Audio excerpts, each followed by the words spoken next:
I can hear the demons call when they do what they do. And now I feel like taking off, find a place with a view.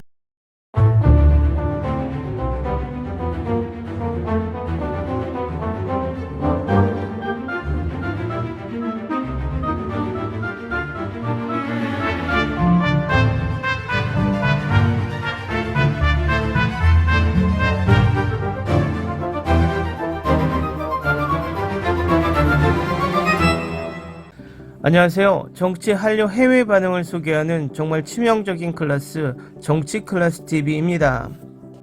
오늘은 인도 최초의 K-POP 스타 탄생 4,000명으로부터 선택된 18세 소녀란 제목의 일본 기사와 그 기사에 달린 일본 네티즌 반응까지 살펴보겠습니다. 엑소의 뮤직비디오에 충격을 받은 것을 계기로 K-POP에 매료된 인도의 소녀가 아이돌이 되는 꿈을 잡았다. 몇 달에 걸친 댄스 연습과 보이스 트레이닝을 거쳐 인도인 슈리아 렌카가 연예기획사 DR뮤직에 소속된 한국의 다국적 그룹인 블랙스완의 신멤버로 선정됐습니다. 블랙스완은 2020년 11월 원년 멤버 해미가 탈퇴했습니다. 그 신멤버 선발을 위해 전 세계를 대상으로 한 오디션 개최, 인도 동부 오디샤주 출신인 렌카는 그 오디션에 응모한 4,000명이 넘는 지원자 가운데 멤버 자리를 차지했습니다. 스리아란 예명으로 활동하게 되는 렌카는 GQ 인도판에 DR뮤직으로 편집을 더하지 않는 노래와 댄스 동영상을 제출했는데 2021년 1월에 파이널 리스트에 선택되었다고 말합니다.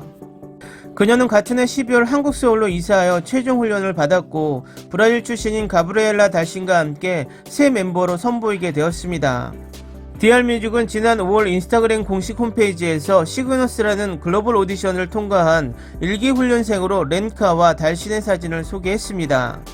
렌카는 유치원 시절부터 본격적으로 힙합, 프리스타일과 현대 댄스를 훈련받았고 또한 행동과 얼굴, 다리 움직임을 통해 노래를 표현하는 인도의 고전 무도 오리시도 배웠습니다. 그녀가 K-POP에 흥미를 가진 계기는 친구가 보여준 한국 보이밴드 엑소의 히트곡 으르렁의 뮤직비디오였습니다. 완전히 엑소의 팬이 된 그녀는 동곡의 댄스 스텝을 배웠으며 BTS나 싸이, 블랙스완이나 블랙핑크 등 더 많은 K-POP 아티스트의 팬이 되었다고 합니다. 렌카는 이전 어려운 오디션과 6개월에 이르는 트레이닝을 극복한 지금도 아직 자신이 정말로 한 사람의 K-POP 팬에서 K-POP 아이돌로 된다는 것이 믿을 수 없는 일이라고 말합니다.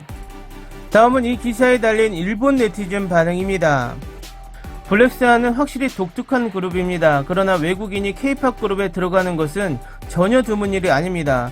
K-POP에서 활약하는 외국인으로 가장 많은 것은 일본인입니다. 트와이스의 3명을 비롯해 최근에 에스파의 지젤이나 엔하이픈의 니키, 빌리의 치키나 하루나, 그리고 로켓펀치의 줄리나 확인할 수 있는 범위에서도 30명 이상의 일본인이 활약하고 있습니다.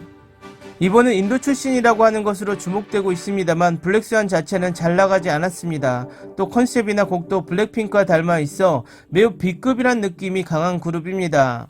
K-POP에서 중요한 것은 멤버의 국적 등의 화제성이 아니라 퍼포먼스나 곡입니다. 거기서 승부할 수 있는지 어떨지가 포인트입니다. 무엇이든 간에 일본에서 팔릴지를 기준으로 사물을 판단해온 일본의 음악업계는 한국에 크게 뒤처졌습니다.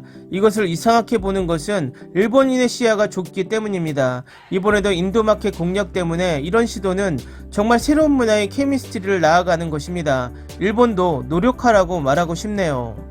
일본인의 아이들도 많은 꿈을 가지고 한국에서 스타가 되기 위해 노력하고 있다고 듣습니다. 이렇게 경쟁률이 높다면 상당한 연습을 쌓아 도전해도 안 되는 것은 당연합니다. 한국은 스타 기획사만이 성장하고 있는 것이라고 생각합니다. 확실히 열심히 여러가지 가르쳐주고 한국인에게 섞여 데뷔할 수 있던 아이들도 있다고 생각하지만 반드시 인기가 폭발하더라도 한정된 몇몇 뿐입니다. 저변의 크기와 규모에 신경이 쓰일 뿐입니다. 꿈을 쫓는 것은 자유롭고 최선을 다해 주었으면 좋겠지만 곧 꿈과 현실의 차이를 깨닫는 것은 아닐까요? 알면 알수록 싫어지는 것이 그들의 행태이었으니까 지금까지도 그랬고 앞으로도 개선될 것으로 기대하는 요소는 없다고 생각합니다.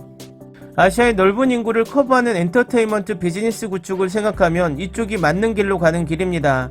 일본에서도 동남아시아 아이돌을 기획하기도 했지만 확실히 말해 피부색의 차이가 명확한 여자를 선발하는 시점이 시대적으로 요구될 것입니다.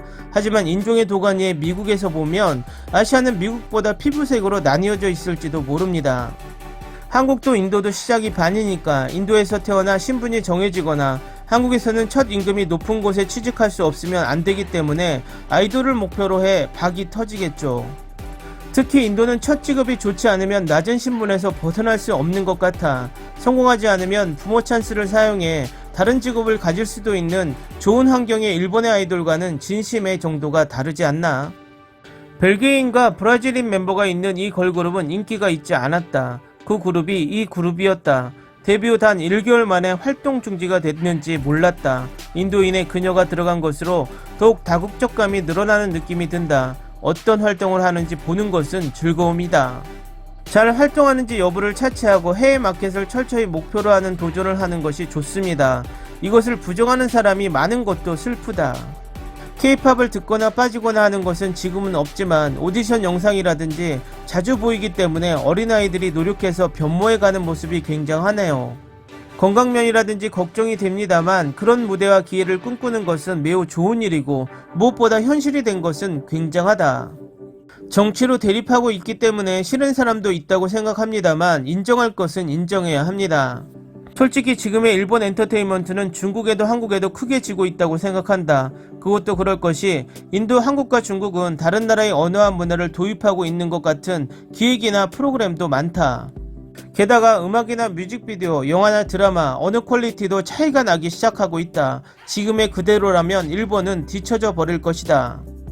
데뷔하면 누구나 블랙핑크가 될 수 있는 것은 아니다. 엑소나 블랙핑크를 동경한다면 적어도 그 기획사에 들어가야 한다. 엑소나 블랙핑크 등의 대형 기획사 이외에 데뷔해 성공하는 것은 드문 것이 현실.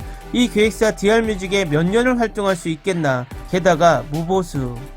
댓글 반응 잘 보셨나요? K-팝 그룹 속 인도 멤버에 대한 관심이 뜨겁습니다. 아마도 한국에 진출한 일본인 멤버가 많기 때문이 아닌가 생각이 듭니다. 그 댓글 속에는 한국의 끝없는 새로운 변화와 일본의 변화하지 않으려는 모습을 질타하는 댓글들도 보입니다. 현재 한국과 일본의 모습을 보면 이 변화하려는 모습과 변하지 않고 안주하려는 것이 두 나라의 엔터테인먼트 차이를 만들지 않나 생각해 봅니다. 재밌게 잘 보셨나요? 여러분의 구독, 좋아요, 댓글은 콘텐츠 제작에 큰 힘이 됩니다. 재밌게 보셨다면 꼭 부탁드립니다. 좋은 영상으로 보답해 드리겠습니다. 오늘도 편안한 하루 되시기 바랍니다.